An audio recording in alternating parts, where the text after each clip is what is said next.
It is Ryan here, and I have a question for you. What do you do when you win? Like, are you a fist pumper, a woohooer, a hand clapper, a high fiver? If you want to hone in on those winning moves, check out Chumba Casino. Choose from hundreds of social casino-style games for your chance to redeem serious cash prizes. There are new game releases weekly, plus free daily bonuses. So don't wait. Start having the most fun ever at ChumbaCasino.com. Sponsored by Chumba Casino. No purchase necessary. VGW Group. Void where prohibited by law. 18 plus. Terms and conditions apply. When we started writing our thoughts down on paper, it opened up endless possibilities. Ideas could grow beyond the borders of the mind, and it changed the world. Somewhere along the way, we lost touch with paper, distracted by devices made for every purpose except thinking and focus. On edge, waiting for the next notification. But what if new technology didn't pull us away from paper, but brought us closer to it? Listen.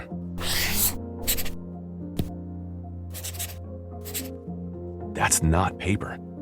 It's the sound of the new Remarkable Paper Pro, rewriting the future. A paper tablet with a true-color ink display, gentle reading light, and unheard-of tactility, with digital features for taking notes, thinking, and organizing, without any distractions. Paper is about to change the world again. Get your paper tablet at Remarkable.com today. The Signal Oil Program, The Whistler.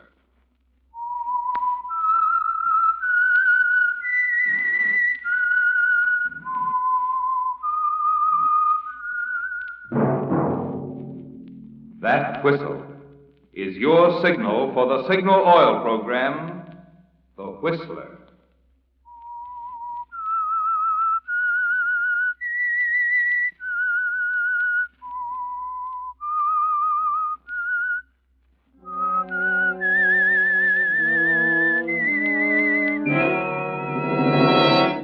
I am the Whistler, and I know many things, for I walk by night.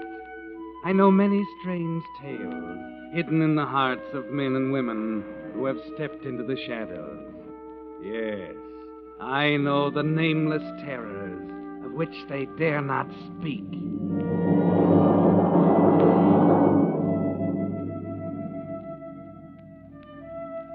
Yes, friends, it's time for The Whistler. And remember, let every traffic signal remind you, with new Signal gasoline, you do go farther than ever. Look for the familiar big yellow and black circle sign that identifies those popular Signal service stations in 7 western states from Canada to Mexico. And now, the Whistler's strange story. Decision.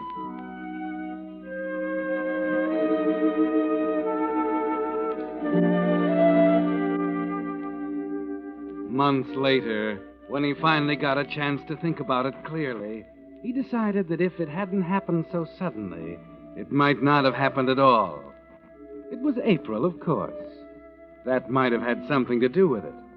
The rhododendrons were blooming in Golden Gate Park, the kids playing ball on the green lawns, and spring sifting in the open window of his office on the 20th floor of the Hamilton Building, as Dr. Paul Evans sat looking at an uninspiring assortment of X-rays of Mrs. Harrison's chest cavity. Excuse me, Dr. Evans. Oh, what is it, nurse? There's a phone call from Mrs. John Cameron. Can you see her today? Is it important? She says so. Well, they all do. When am I free? Well, there's 12:30. All right, I'll see her then. But what about lunch? I'll have to skip it. Mrs. Cameron's heart is undoubtedly more important than my lunch.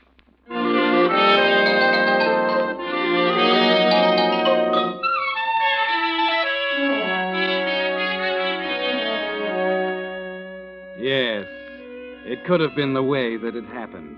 Its startling suddenness throwing you off balance. Or maybe it was just spring in San Francisco.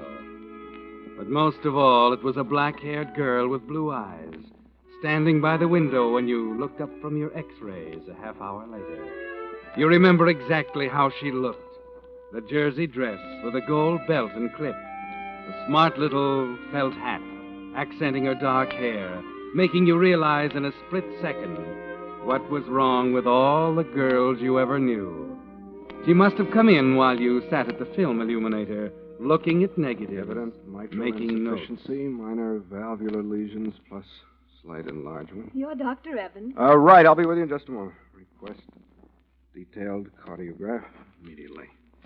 There we are. Please sit down. I'll get rid of this stuff. Now, you must be... Hello. How do you do? I'm Carol Cameron. Yes, The nurse said you were rather concerned about yourself. Oh, it's not about myself. It's about my husband, I see. John Cameron. Perhaps you've heard of him? Stocks and bonds, isn't it? Yes. Few too many, I'm afraid. Oh? He's been under a terrible strain recently. The night before last, he had a rather severe attack. His heart? Yes. Dr. Miles, our family physician, suggested I see you about it. Where's your husband now? Oh, at home, in bed. Didn't Dr. Miles recommend the hospital? Oh, well, John's awfully unreasonable. He wouldn't hear of it. Insisted he'd be up and around in a day or two. That is unreasonable. You'll see him, Dr. Evans. Of course. I'll be glad to do what I can.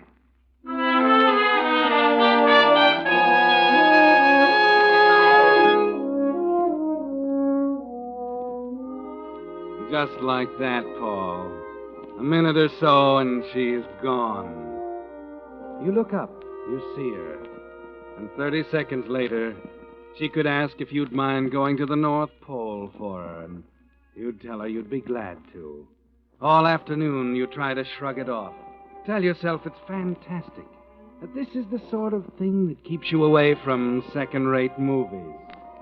But that evening, when you call on John Cameron, it's still there. Lucinda Withers, the housekeeper, is waiting outside the door after you finish your examination. Where's Mrs. Cameron, Lucinda? She went out for a moment, sir. Tell me, is it serious? I'm afraid it is. I knew it. I could see it coming on. He's like a son to me, Doctor. I've been with the family for 20 years now, since way before she came. I see. He was never like this before. What do you mean by that? She's not good for him. Worries him. Makes him nervous. Keeps him thinking about the 15 years between them. I'll have a prescription sent over in the morning. I better be going now. My taxi's waiting outside. Just keep him as quiet as you can, and I'll check him again tomorrow. Very well, Doctor. Oh, Dr. Evans, just a minute. I wondered what happened to you. I was just about to go. I left instructions with the maid. How is he? Angina pectoris. It's rather serious, I'm afraid. Oh, he hasn't been taking very good care of himself. He's got to now. I see. Must you go right away? I'm afraid I'd better. My taxi's waiting. Oh, I thought it was waiting. It doesn't seem to be there now. It's odd. I told him to wait. I didn't even pay him. Oh, I'd be glad to take you. I can't understand. Oh, the car's down at the curb. Oh, no, I couldn't. It'll only take a minute to call Oh, another.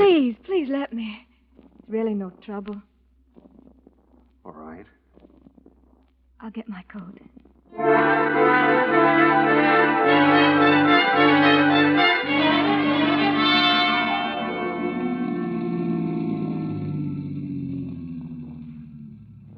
There you are, Doctor.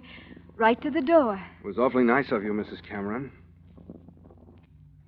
Well, I guess the next thing to do is get out. Oh, just a minute. I want to tell you I lied about the taxi. I told him to go. Why? Because I wanted to take you home. I'm very flattered. That's all. I just wanted to tell you. It happened to you, too, didn't it? Yes. There's a friend of mine, Dr. Andrews, awfully good heart man. I'm sure he'll take Oh, the case. please. Please don't do that. What else can I do? It's only going to make it worse if Oh, I know, but you just can't throw away what's happened to us, can you? It'd be wrong. It'd be wrong to do anything else, Carol. Is that what we're here for? Spend our lives looking for something that isn't fair, then to suddenly find it, throw it away? Please, Carol. Well, shall we forget it? I'll be around tomorrow with the prescription.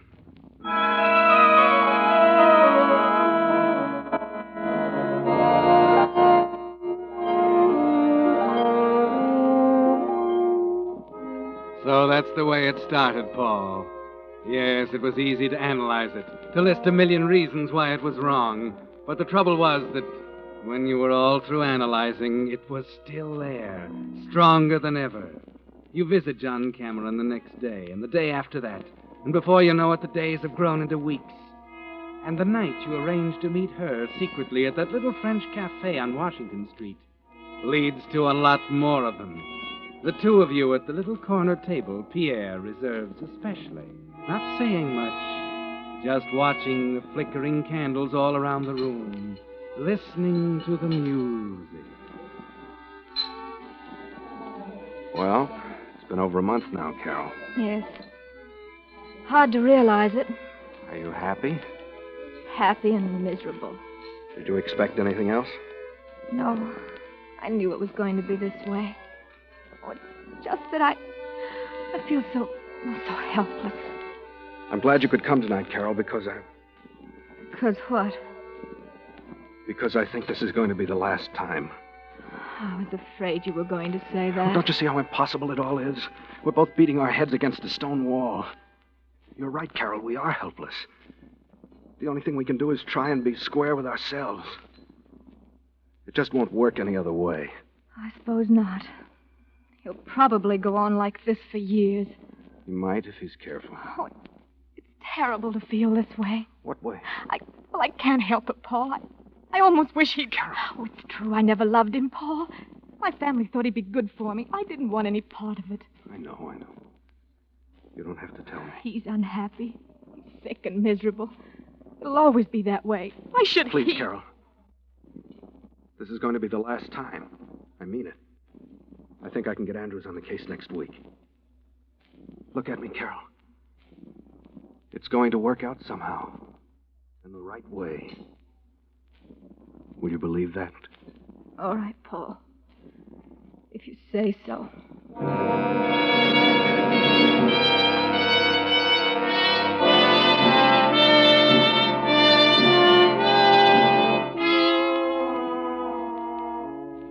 Yes, Paul. It was the only thing to do. The honorable thing. Approved 100% by the Medical Association. But it doesn't help you sleep that night. And it doesn't help the next day when you make your regular call on John Cameron. Examine him. Find him the same. Leave his prescription bottle with Carol and go. Yes, it had to end, Paul. Because you were both beginning to think the thing that Carol almost said at the restaurant. That you both wished John would die. Then at 10 o'clock that night.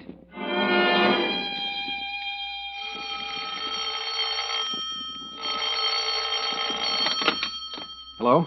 Dr. Evans? Yes? You must come at once, Doctor. Mr. Cameron's had an attack. I'll be right over, Lucinda. Now listen carefully. There's a bottle of amyl nitrite in the medicine cabinet in the bathroom. Break up a tablet in a handkerchief and make him inhale it. Is that clear? It's too late for that, Doctor. I'm afraid he's dead.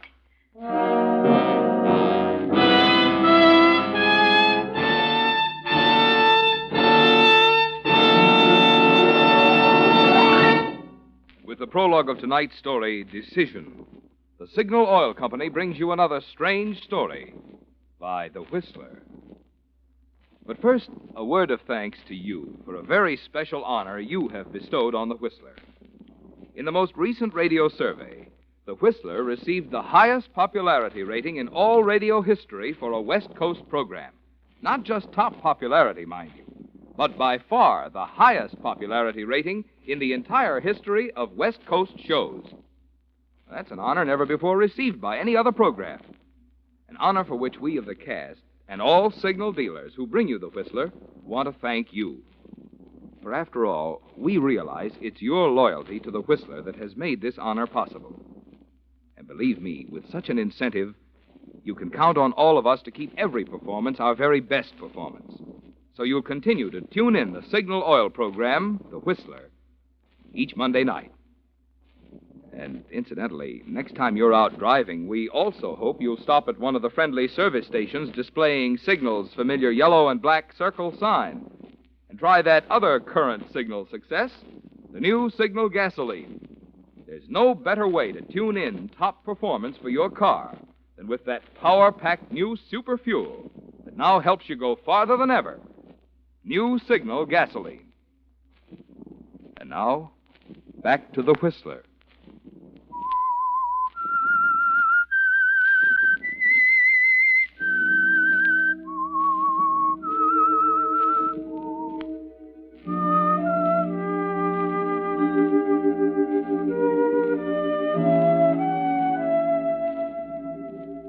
So it finally happened, Paul. John Cameron is dead. But it hasn't affected you as you thought it would. There was something so sudden about it. It happened so soon after you and Carol had decided to call it off. After she'd almost said what you'd both been thinking. Yes, there's something wrong with it. It just feels wrong. That's why, after you've examined him, you turn to Lucinda. Lucinda, Yes, Doctor. you were here when it happened? Yes. Mrs. Cameron had given him his medicine and gone to bed. I heard him call. What happened then? He'd been violently sick. Said his throat was burning. What do you mean? That's right, sir. And he was all doubled up with cramps. Oh, you're wrong. You must be. It's the truth, sir. Did you give him anything? No. It was my night out. And I'd only just come in when I all of see, a I see. sudden... Excuse me a minute.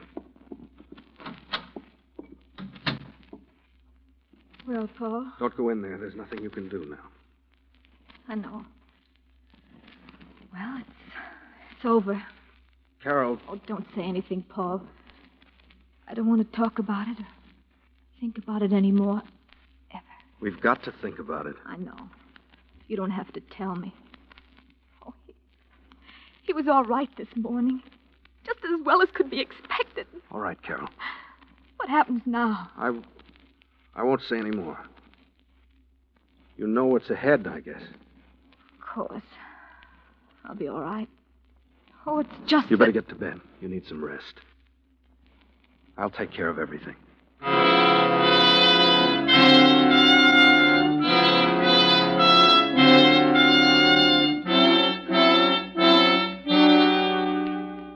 It's almost midnight when you get back to the office and take the prescription bottle out of your pocket, the one you took from Carol's medicine cabinet. You forget to take off your hat and overcoat as you throw a few pieces of laboratory equipment together, dissolve the powder in water, and make a test.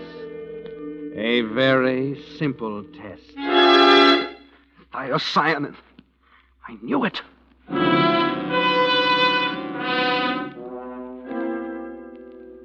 Poison. Well, Paul, it's quite a decision, isn't it? You look down at the blank death certificate on your desk until the letters burn into your brain and you can see them when you close your eyes.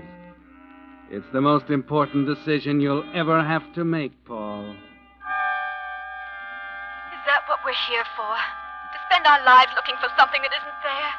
Then to suddenly find it and throw it away? 2 o'clock. 3, 4. All you can do is sit and stare at the desk, trying to think it through.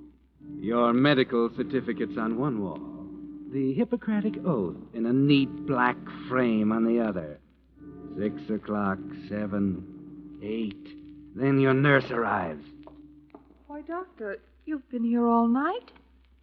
Yes, had an important case. Cameron. Ryan Seacrest here. When you have a busy schedule, it's important to maximize your downtime. One of the best ways to do that is by going to ChumbaCasino.com. Chumba Casino has all your favorite social casino games like spin slots, bingo, and solitaire that you can play for free for a chance to redeem some serious prizes. So hop on to ChumbaCasino.com now and live the Chumba life. Sponsored by Chumba Casino. No purchase necessary. VGW Group. Void where prohibited by law. 18 plus terms and conditions apply. He's dead. Well, it was only a matter of time. Yes, I guess it was. You were filling out the certificate? You can fill it out for me. Death from natural causes. Angina pectoris acute.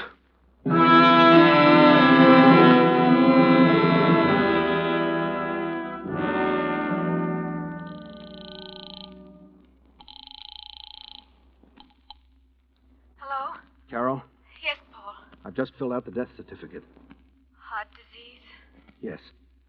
Do you think they'll investigate? You've got to be careful, awfully careful. Oh, I will. Poison isn't easy to cover up, Carol. They'd find it in a second if they ever got suspicious, so listen.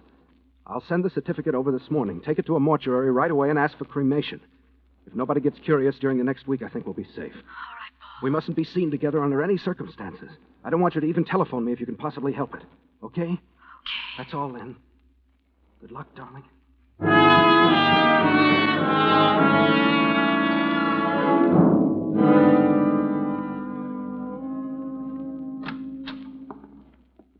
Hello, Evans. Oh, hello, Miles. How are you? A little puzzled at the moment. Thought I'd drop in for a minute. Sure, have a chair. Thanks. It's about Cameron. I've had a rather distressing experience. Oh? You know, I've been their family doctor for some time.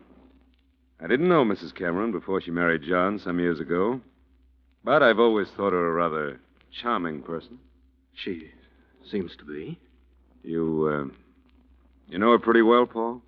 Well, naturally, in attending her husband, Of course. You think she's a woman of character? I'd say so. So would I.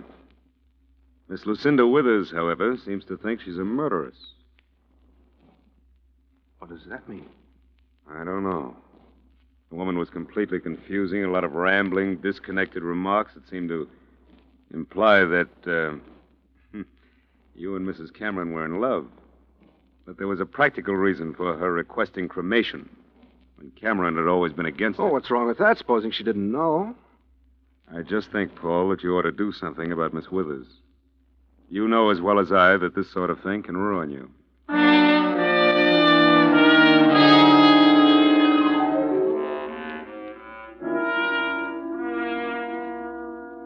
Hello.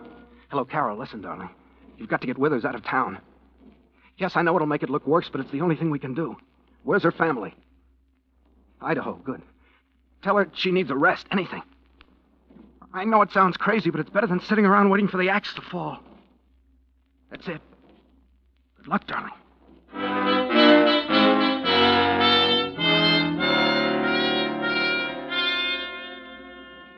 You're walking on thin ice, Paul. You can almost hear it cracking under your feet. And it seems to be getting thinner. The funeral on Thursday, then Friday, Saturday, and Lucinda's still in town. Carol was right. It only made it worse to try and get her to leave. You're just waiting now. It's only a matter of time. And then bright and early Monday morning. Hello, Doctor. I'm Willard Stevens. How do you do? I'm afraid I don't... I'm John Cameron's cousin. Flew out from New York. I see. I have a rather delicate problem on my hands, Doctor. I hope you'll understand. I'll try to. About John's death, I had a letter from him indicating he planned to make certain changes in his will. It arrived just a day or two before he died. Does that suggest anything to you? No, I'm afraid it doesn't. You naturally ascribed his death to his heart condition. Yes, naturally. Well, I realize it would be embarrassing for me to contest your diagnosis. I'm hoping you'll work with me in... In what? Well, I had a talk with Miss Withers the night I arrived. She's a meddlesome old fool. No? How did you know? Dr. Miles told me. Does that answer your question? It answers that question. I assume you have others, then. Indeed, I have. And I'm afraid, Doctor, there's only one way to answer them. What's that? An exhumation and an autopsy.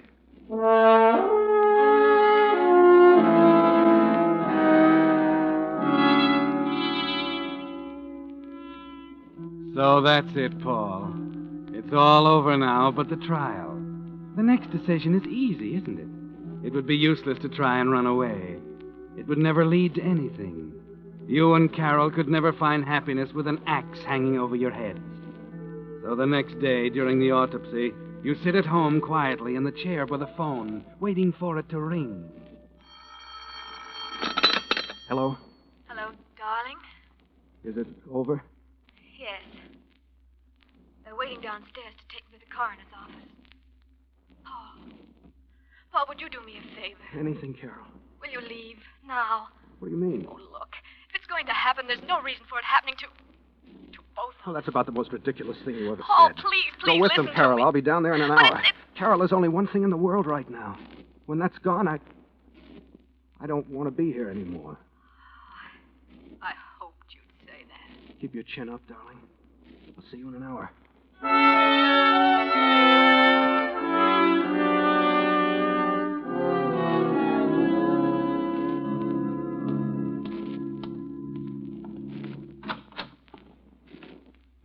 Yes? I'm Paul Evans.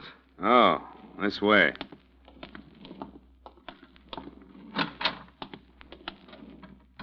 All right, Lieutenant. There he is. Just a minute, Miss Withers. Make him admit it. He's in love with her. It's been going on I for... said just a minute. What about it, Dr. Evans? It's written all over his face. All right, all right. I'm in love with Mrs. Cameron. So what?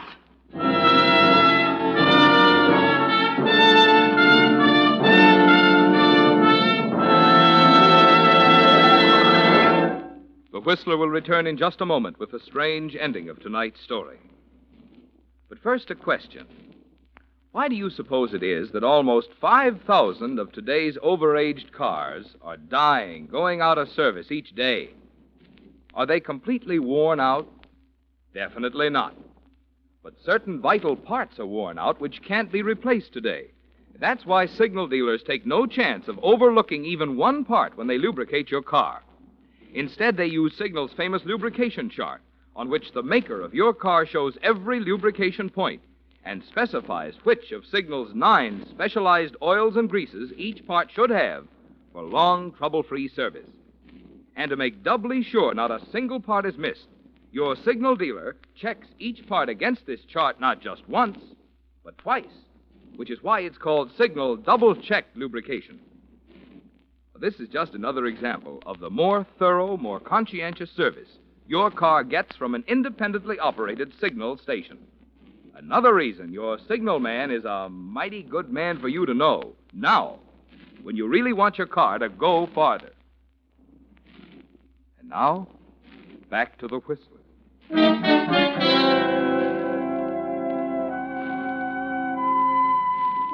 So you stand there, Paul, shouting to the high heavens that you're in love with Carol, with all of them clustered around you like vultures. It doesn't seem to matter anymore, does it? There's a long silence, and then the police lieutenant slowly walks over to Lucinda Winters. All right, Miss Withers. Now that we're all here, maybe you'll tell us why you tried to frame Mrs. Cameron. I don't know what you're talking about. On April 5th, you bought 100 grains of thiocyanin at the Black and White Pharmacy on O'Farrell Street, right? I did no such thing. You signed Evelyn Jones on the register. That's a lie. Is this the woman, Mr. Thurston? That's the woman. I make a practice of remembering the faces of people who buy poison. Oh, excuse me, Lieutenant. I'd like to sit down. Oh, sure, Doctor. Take a chair over there. Now, Miss Withers, why did you try to frame Mrs. Cameron? Why did you put poison in the medicine you knew she had to give him? I didn't do it. Don't lie to me. What did you do with the bottle? I didn't do anything with it. I left it in the... Oh. You did have the bottle, huh? Now, why did you try to frame Mrs. Cameron? Why did you try to frame her? She killed him. She killed him just as surely as if... As if she put the poison in the bottle instead of you. That's it, isn't it? She didn't love him. She never did.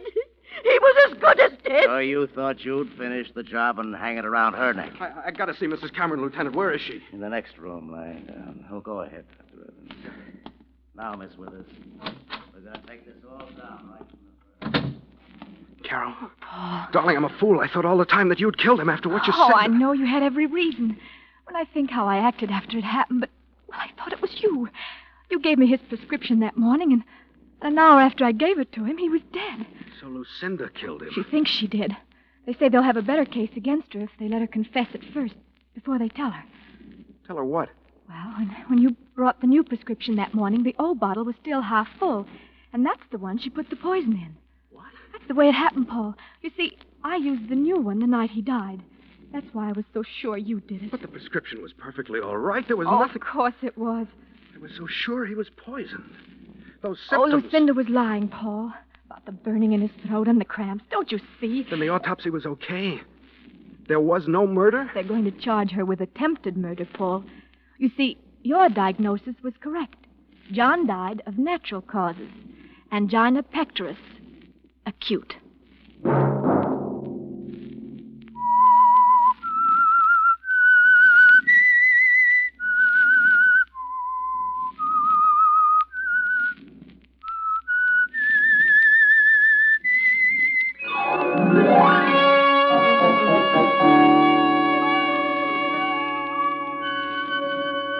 Next Monday at 9 o'clock, The Whistler will bring you another strange tale.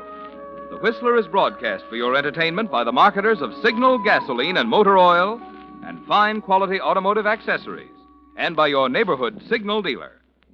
This program, produced by George W. Allen, with tonight's story by Harold Swanton, music by Wilbur Hatch, is transmitted to our troops overseas by the Armed Forces Radio Service.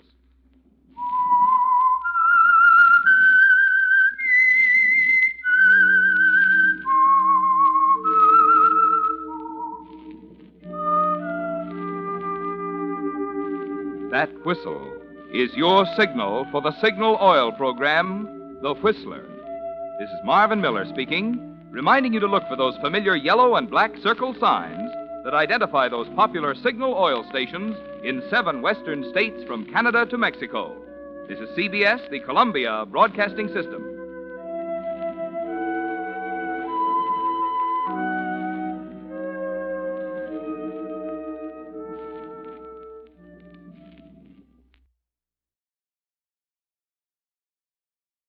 Hello, it is Ryan, and I was on a flight the other day playing one of my favorite social spin slot games on ChumbaCasino.com. I looked over at the person sitting next to me, and you know what they were doing?